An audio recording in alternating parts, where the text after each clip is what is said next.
Hello students, today I have come up with the next part of your chapter ammonia. Okay, so today I'll start with the chemical reactions of ammonia. Among the chemical reactions, the first reaction is combustibility, or you can say oxidation, combustion of ammonia, or you know that combustion is burning in presence of oxygen, so it can be said as oxidation also, means a type of oxidation. Okay, so let's start with today's video. Okay, so first I'll come to burning of ammonia in oxygen.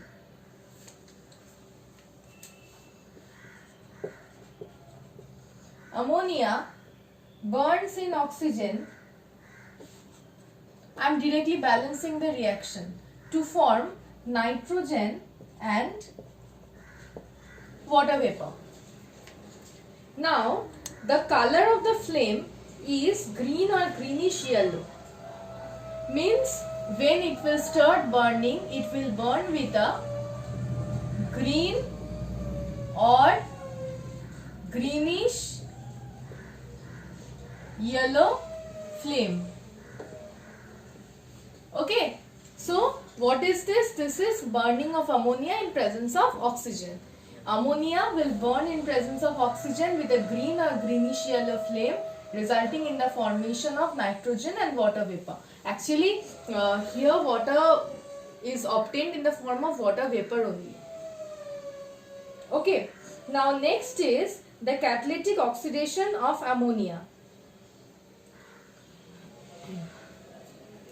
Next is the catalytic oxidation of ammonia. This is also I am directly balancing it. This will require certain conditions.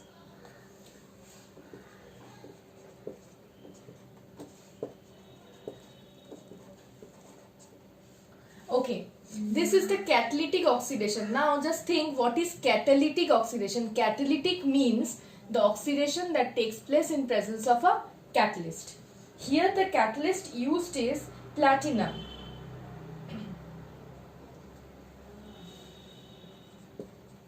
And the temperature required is 800 degrees Celsius. Okay. So, what is this? This is catalytic oxidation of ammonia. Ammonia gets oxidized by oxygen in presence of a catalyst, resulting in the formation of nitric oxide. And see, here large amount of heat is expelled. Means this is exothermic reaction. This is the sign of heat. Delta is the sign of heat. Instead of writing delta, you can write plus heat also. Okay. Okay, now how can you prove that this is an exothermic reaction? You will see that even after the temperature is removed, means even after the burner is removed from the reaction system, you will see that the platinum wire or the platinum gauze will continue to glow.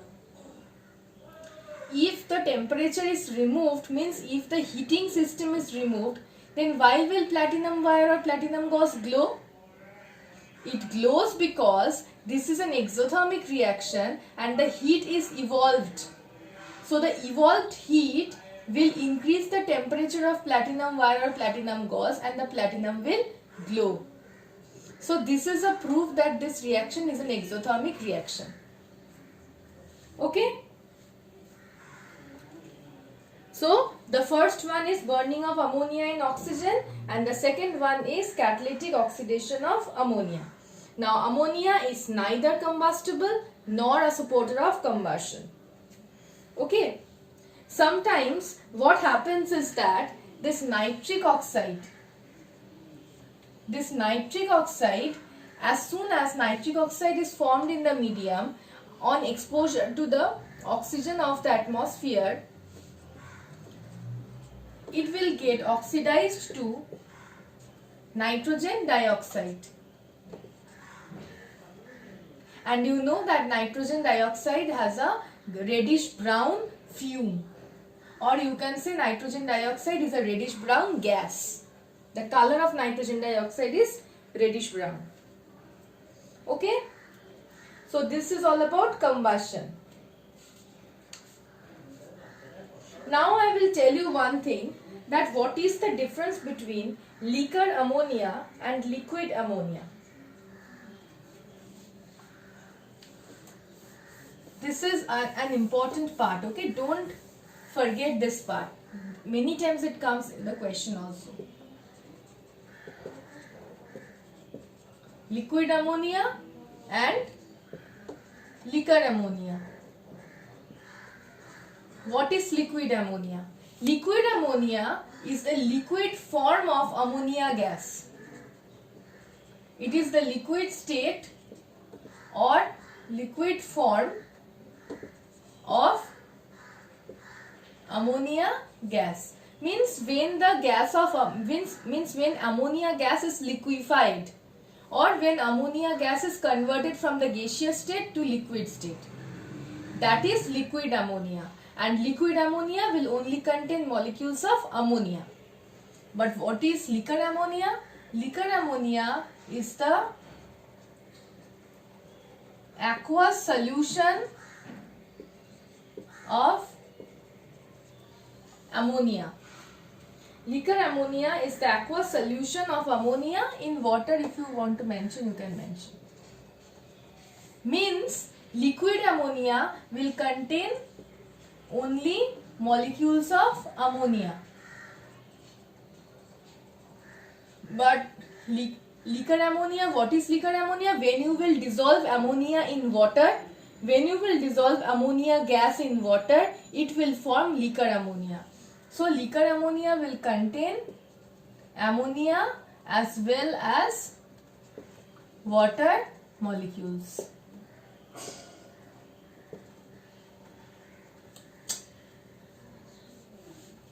It will contain ammonia as well as water molecules. So these are the points of difference of liquid ammonia and liquor ammonia. Remember this, okay? Okay, now I will come to certain reactions. Means how ammonia reacts to form other compounds. Number one is the formation of ammonium salts. Ammonia reacts with dilute acids. HCl will be dilute, after this H2SO4 will be dilute, after this nitric acid will also be dilute. Remember, all the acids used here are dilute acid. I won't repeat the word dilute in all the sentences. It will result in the formation of ammonium chloride. Ammonia plus nitric acid dilute will form ammonium nitrate. Ammonia plus H2SO4 dilute will form ammonium sulfate. Okay. After this is the reaction of just ammonia with dilute hydrochloric acid, dilute nitric acid and dilute sulfuric acid. Now I will come to the reactions in which aqueous ammonia will react. Aqueous ammonia means when ammonia is dissolved in water, it results in the formation of ammonium hydroxide. So aqueous ammonia means basically ammonium hydroxide. So how ammonium hydroxide reacts with the dilute acids?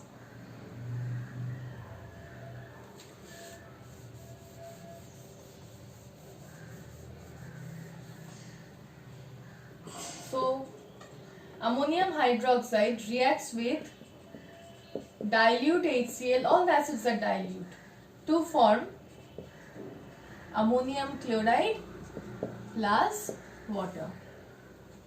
Ammonium hydroxide will react with nitric acid dilute to form ammonium nitrate and along with that water. Ammonium hydroxide will react with dilute H2SO4 to form ammonium sulfate plus water. So these are the reactions of ammonia gas as well as aqueous ammonia with the dilute acids. Okay, so now I'll come to another part. This part will prove the basic nature of ammonia. This also has proved the basic nature of ammonia. See, acids cannot react with acid to form salts. Acid has to react with base only to form salts. So, acid has to react with base only to form respective salts. So, these reactions are reaction of base and acid. Reaction of base and acid. So, these reactions also prove the basic nature of ammonia. Now, I will come to the reaction of aqueous ammonia with various salts. And these reactions which I will do just now, these are very important reactions because they form colored precipitates. So these reactions are really very important. Like ferrous sulfate reacts with aqueous ammonia. I have told you earlier also aqueous ammonia means ammonium hydroxide.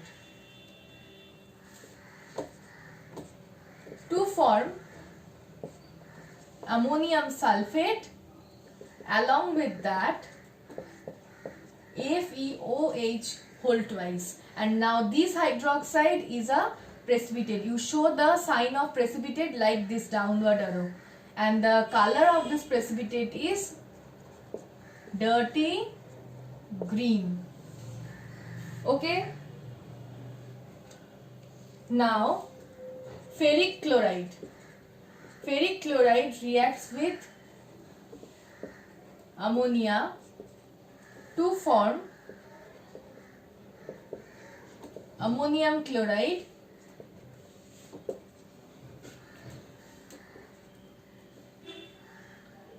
along with that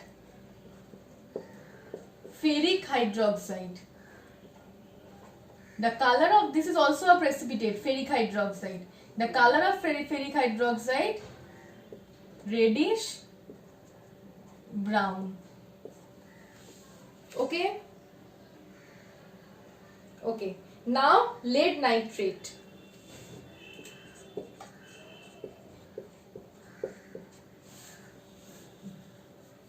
Lead nitrate. Remember all these precipitates of ferrous hydroxide, ferric hydroxide, and now I will show you lead hydroxide. These three precipitates are not at all soluble in any medium.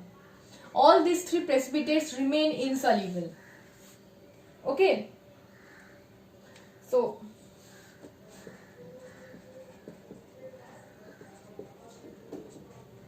it will form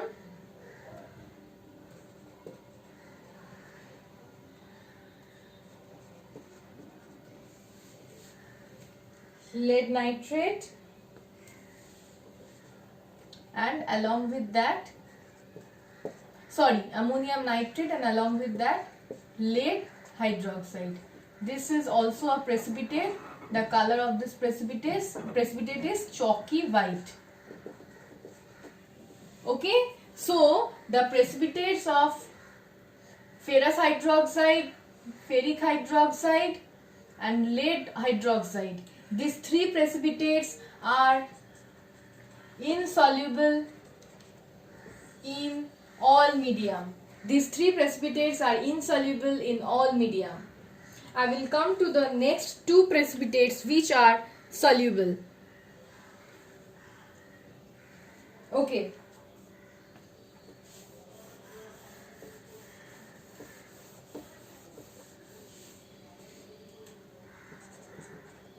Now zinc sulfate reacts with ammonium hydroxide means aqueous ammonia to form ammonium sulfate and along with that zinc hydroxide. Zinc hydroxide precipitate has a color of gelatinous white, means this is also white in color but the texture is a sort of a gel. Okay, gelatinous white. You will easily understand the gelatinous white color of zinc hydroxide. But remember one thing, zinc hydroxide is soluble in excess of ammonium hydroxide. So in through this entire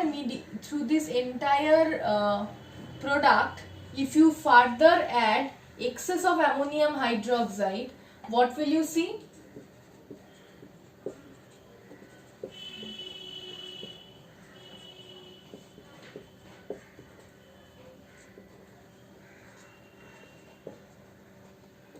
If you add excess of ammonium hydroxide, what will you see? See, I don't have space to write this side, that's why I have given the arrow like this. In your copy, you will give the arrow in this direction only. Okay? You will see that what it forms.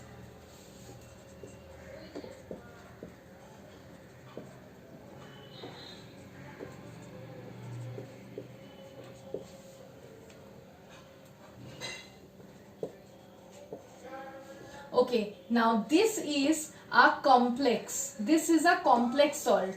The name of this complex is tetraamine zinc 2 sulfate. Tetraamine zinc 2 sulfate. And this is a soluble complex compound. So you will not get any precipitate on formation of this. So when zinc sulfate reacts with aqueous ammonia, it forms a white gelatinous precipitate of zinc hydroxide. But through these products, if you further add excess of ammonium hydroxide, means aqueous ammonia, you will see that the precipitate has dissolved, giving a colorless solution, which means that it further reacts to form a complex compound which is tetraamine zinc sulfate, and this complex compound is soluble. This is not insoluble, so it does not form precipitate. This is soluble, so you will get a colorless solution. Okay? Now the same reaction takes place with copper. I will just replace zinc by copper. But the color is different. Obviously the color will be different. You know that copper salts are dark blue and green in color. So copper hydroxide is a pale blue precipitate. But precipitate, remember, copper hydroxide is a pale blue precipitate.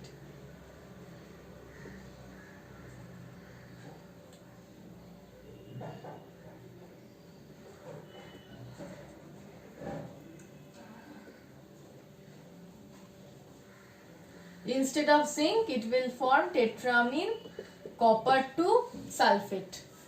But remember one thing, the copper 2 sulfate is also soluble. It is also soluble. No precipitate will be formed in this stage. But this is inky blue in color. This was a pale blue precipitate, but it dissolves in excess of ammonium hydroxide to form an inky blue, dark blue or inky blue solution. So this is deep blue or inky blue solution. You have to write the word solution because this is not precipitate. Okay? Now I will come to the next part.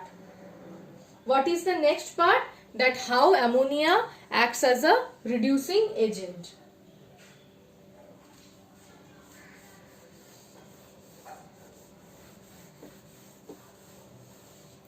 How ammonia acts as a reducing agent, that is easy. Ammonia is passed through black colored copper oxide.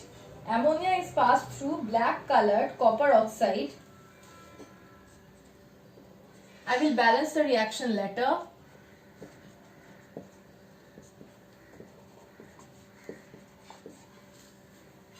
Okay? Let me balance it, then I will explain that to you.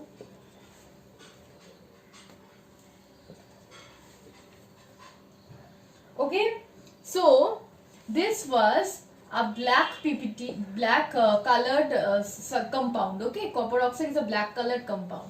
You will see that when ammonia is passed through copper oxide, the black colored compound converts into a brown residue.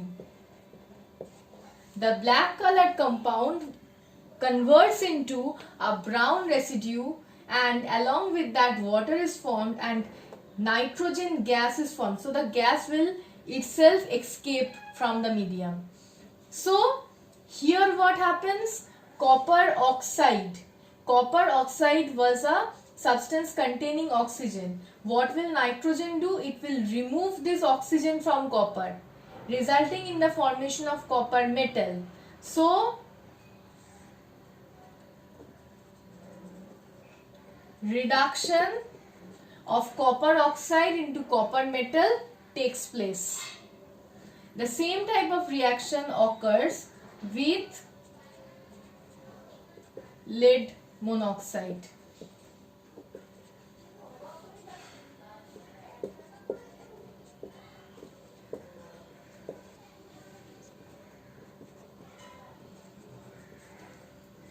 The color of lead monoxide is buff yellow.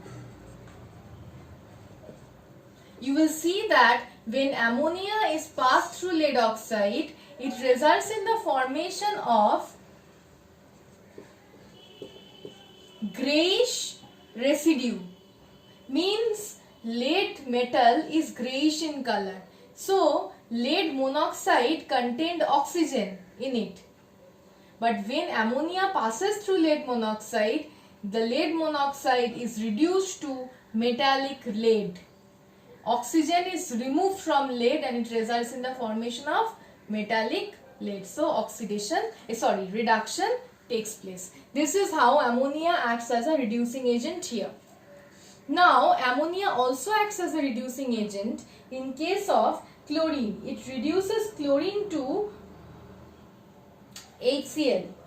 It reduces chlorine to HCl. Actually, there are two different reactions here.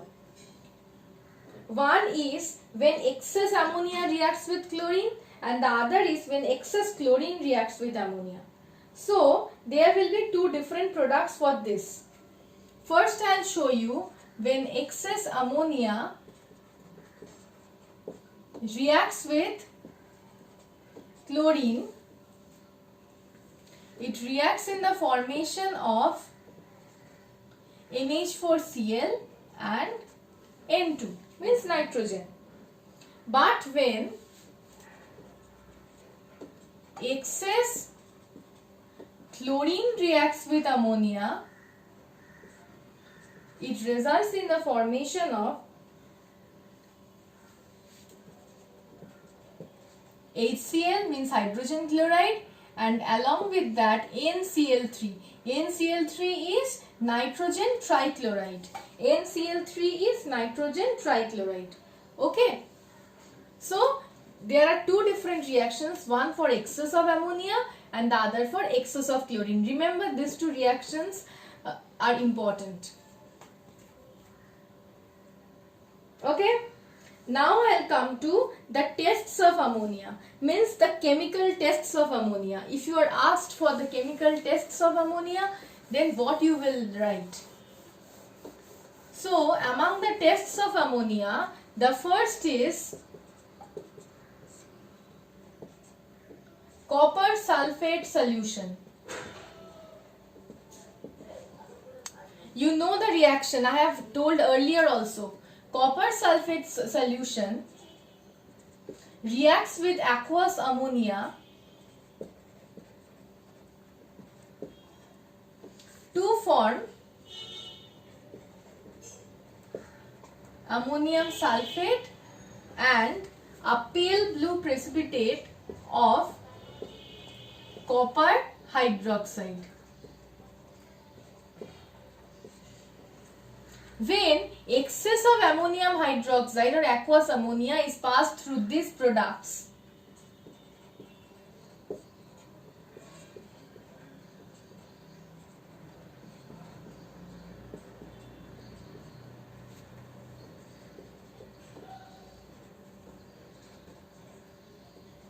it results in the formation of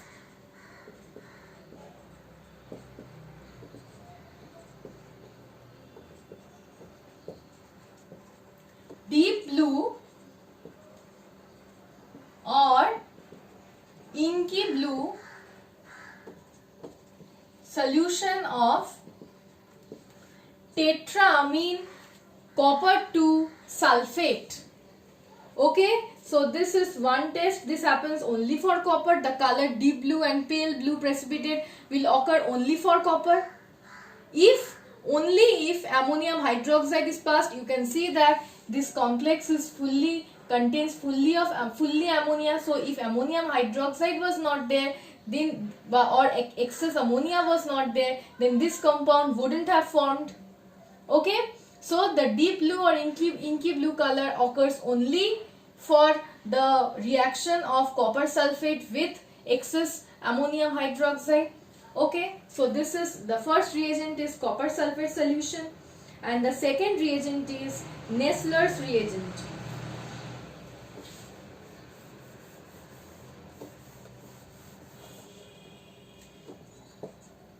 The second reagent is Nessler's reagent,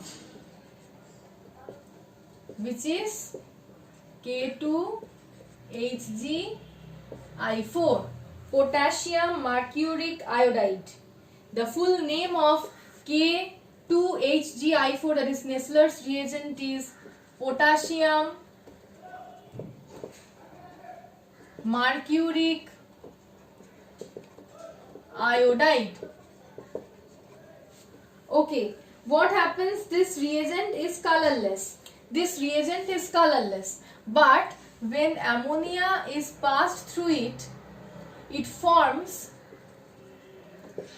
a pale brown color. Means through this colorless solution of Nessler's reagent, when ammonia is passed, then a pale brown color develops. But if excess of ammonia is again passed through this colorless Nessler's reagent, then a brown precipitate is formed. This is the short form of precipitate. Okay, PPT is the short form of precipitate.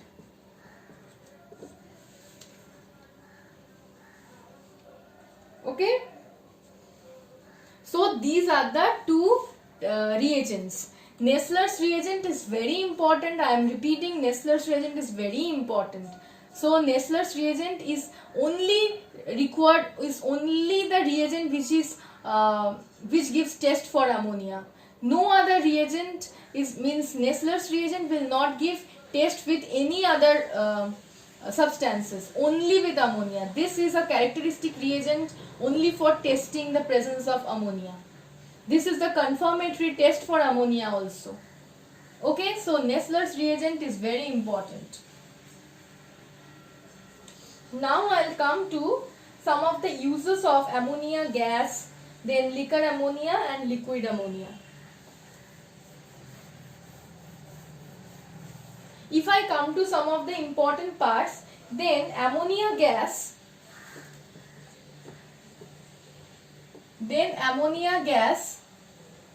is used in making various explosives, various fertilizers. One of the important organic fertilizer is urea, whose formula is NH2CONH2. This is an organic fertilizer. Okay, this is an organic fertilizer and this is important also. There are many other fertilizers like ammonium sulfate, ammonium nitrate. There are very different compounds like ammonium carbonate. Ammonium carbonate is a constituent of smelling salt.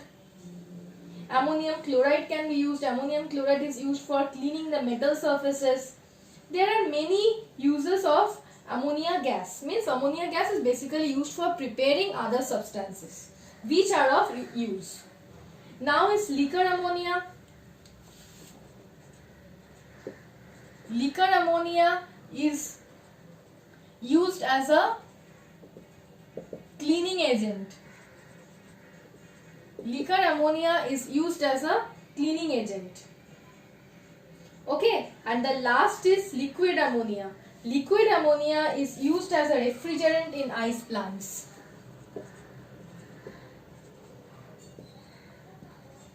Liquid ammonia is used as a refrigerant in ice plants. So liquid ammonia is used as refrigerant. There are three reasons why liquid ammonia is used as refrigerant. Number one is highly volatile. It is highly volatile. Liquid ammonia is highly volatile and it easily liquefies under pressure at low temperature. Means ammonia gas can be easily liquefied into liquid. Means ammonia is easily liquefiable gas. So it can be easily liquefied. Liquid ammonia can be easily formed.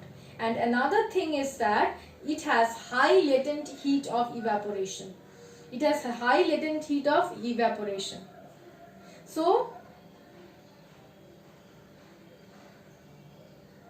this is used as a refrigerant in ice plants. So basically these are the uses of ammonia. So with this uses of ammonia, I am concluding the chapter of ammonia. Study this chapter well and the worksheet of this chapter will be uploaded within some days. Okay, thank you.